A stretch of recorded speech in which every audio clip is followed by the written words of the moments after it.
Hello summoners and welcome. You're here with Quickshot and we're going to be taking a look at how to ward effectively in your game of League of Legends. I'm going to take you through some of the common wardings for both top and bottom lane, aggressive and defensive wards. So what are wards? Wards are little objects that you place on the ground that give you vision for a grand total of 3 minutes. There are two types of wards, the sight ward and the vision ward. Sight ward is your standard ward. It costs 75 gold and it gives you a fairly large radius of vision. Taking a look at the bottom lane, we're going to place a ward very shortly and you'll see what it looks like. If you stick the ward in the grass, it will reveal all hidden units. And if you have an enemy set like Malphite hiding in the grass as a bot lane carry or bot lane support, it gives you vision of what they're going to be doing. You'll notice I've placed two additional wards in the Tri-Bush and in the River Bush. These are common defensive wards to ensure that as a bot laner, you know when the enemy jungler or mid lane is coming to gank you.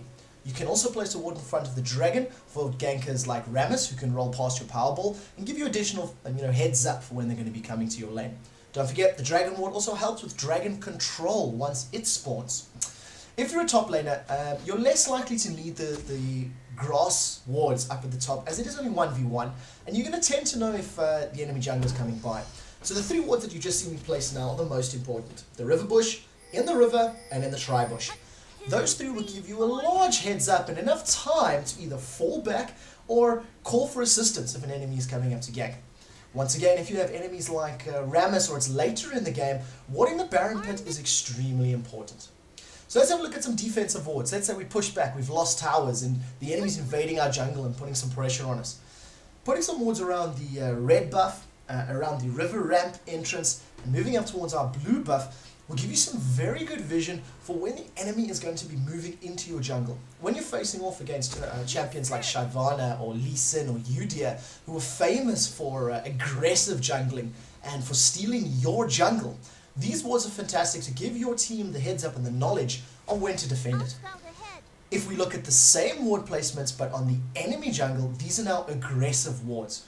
These you can put down if you're a little bit behind. If you notice that your enemies have recalled and they're doing a little bit of shopping, you can put these wards in place to set up an early gank. Mobile champions like Twisted Fate or champions with global ultimates like Karthus and Ezreal Ashe, for example.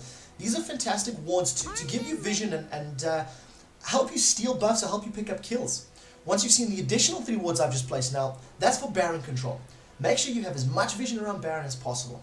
So having a look, this is a sight ward, 75 gold, it goes stealth, and of course if somebody does have an Oracle's Elixir or a vision ward like the pink one, it will reveal that ward, meaning you can kill it off.